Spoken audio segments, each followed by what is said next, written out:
চলে আনো রাবেয়া পার্ক। আসসালামু আলাইকুম। এই রাবেয়া পার্কের গেটটা কিন্তু ভালোই সুন্দর আছে। তারপর আমরা ভিতরে ঢুকছি। ভিতরে ঢোকার মোর নিচে 50 টাকা, মোর বড় নিচে 50 টাকা, সে 100 টাকা নিচে। পাখিটা কিন্তু খুব সুন্দর করে বানানা। সেই এটা ধুমধারাক্কা গান বাজো চলে, ওরে বাবারে, এটা 30 টাকা চলো না। এক সাও গানের ঠেলায় 30 টাকা চলো না, আরেক সাও রোদের ঠেলায় এটা 30 টাকা চলো না। তারপরে আমরা কেন না ঘুরবে, ঘুরে টুরে দেখবা, সেই এটা তেমন কিছুই নাই। ফুলটা কিন্তু মাশাআল্লাহ অনেক সুন্দর। তোমরা কি করছেন কদিনই?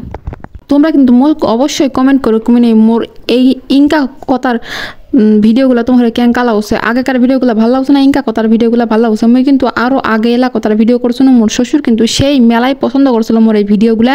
মোর ননদক করছিল যে হলো মাফির ভিডিওগুলো ডাউনলোড দিয়ে নিয়ে আসতে, আমি না দেখবো, আমার মাফির কথাগুলো খুব ভালো লাগে। তারপরে এটা নাকদুল্লা ফাকদুল্লা অনেক কিছু আছে। সবচেয়ে হাস্যকর ব্যাপার হলো এটা যতগুলো বসার চেয়ার বানাইছে, সেই চেয়ারগুলো সব উল্টা মুখ করে বানাইছে। জানে গার্লফ্রেন্ড বয়ফ্রেন্ড বসে জানে ইডিস পিডিস করা পায়, বুঝছেন? এটা কিন্তু মোর একবারে পছন্দ হয়নি, মোর মেজাজটা গরম হয়ে গেছে দেখে। তারপরে এটা বক টক বানাচ্ছিল, যেটা বক টক বানাচ্ছিল সব কিন্তু একবারে সুন্দর সুন্দর দেখতে। মোর এটা বেশি ভালো লাগছে অবশ্য। মোর বেটায় যে দেখ বজ্জাতি করার জায়গা পায় না, সেই বজ্জাত মার্কা সোল মোর। এই যে দেখ পানি ধরার জন্য কেনা করছে, এই পানির কালারগুলো কিন্তু মেলাই সুন্দর। শ্বশুর কই বৌমার কথাগুলো ভালো লাগে, তাহলে বুঝছেন শ্বশুরের মুখ থেকে এমন কথা শোনা মানে কত বড় কমপ্লিমেন্ট পাওয়া। ওরে বাপরে বাপ, মই তো খুশি হয়ে গেছে না।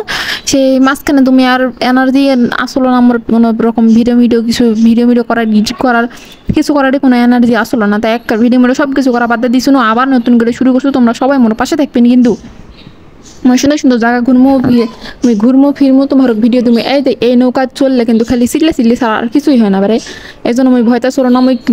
কিন্তু মেলায় ভয় কাতরা আসো। মই এবার মোর বড় ডাকছো এই দিয়ে একটা ফুল, একটা গোলাপ ফুলের উপরে আবার সবুজ কি ব্যানার পাতা দিয়ে ঢাকা গোলাপ ফুলটা কিন্তু সেই সুন্দর লাগছিল দেখতে। সেই জন্য মোর বড় আবার কোনো ছবি তুলবে, আবার ছবি টবি তুলে এটা কি আবার এটা ভিডিও করবে আইসে ভিডিও করে।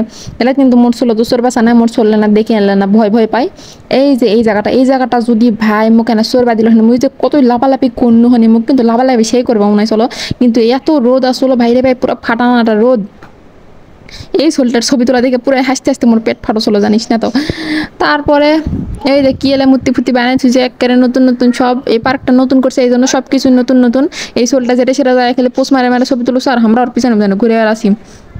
তারপরে আমরা চলে আনো চিড়িয়াখানাত আসে। এটা কিন্তু নতুন অনেক জিনিস দেখা পাইছো। এই যে এই জিনিসটা গোকুল না কি নাম, এটা কিন্তু আমি এই প্রথম দেখছো। আমার কিন্তু ভালো লাগছে দেখতে। ছোট বাচ্চা হয়েছে ওলার, আবার সেই কি সুন্দর, এতই কিউট দেখতে। মোর বেটা আবার যায় ময়ূরের সাথে পুচকি করছে। মই আনা বাবার না ময়ূরের সাথে পুচকি করনু। তারপরে চলে গেলে যে পাখি ঘরে বাড়ি পাখি দেখ, এরা কি দেশি টিয়া না বেশি বিদেশি টিয়া। এই যে এই পাখিগুলা কিন্তু মই এবার নতুন দেখছো। এই পাখিগুলা এলা নয়, আগেগুলা যেলা দেখানো সেলা, এলা কিন্তু সমুদ্রের ধারে সারাদিন হাড়াহাড়ি করে। আমি ভিডিও দেখি শুনো। আর এলা হলো কবুতরগুলো কিন্তু সেই সুন্দর আসলো। এলা দেখে আবার মোর বড় কথা বলে কবুতর কিনবে। ওরে বাপুরে মই কাছে কবুতর বেশি হাগে ওলা কিনা যাবে না, কিন্তু কিনলে আমি কিন্তু পালা পাম না। তুমি কিনবেন, তুমি পালবেন, তুমি সব করবেন, খাওয়া দাবা দিবেন, সব দিবেন। তারপরে আমি এটা সুন্দর করে না ভিডিও ক্লিপ করে নিয়েছি। মোর এই ভয়েসটা কেঙ্কা লাগলো অবশ্যই সবাই কমেন্ট করে দেবেন, নাহলে কিন্তু সবার খবর আজকে করে দিব। আবার অন্যদিন আর একটা ভিডিও নিয়ে আসবো। আজকের মতো আল্লাহ হাফিজ।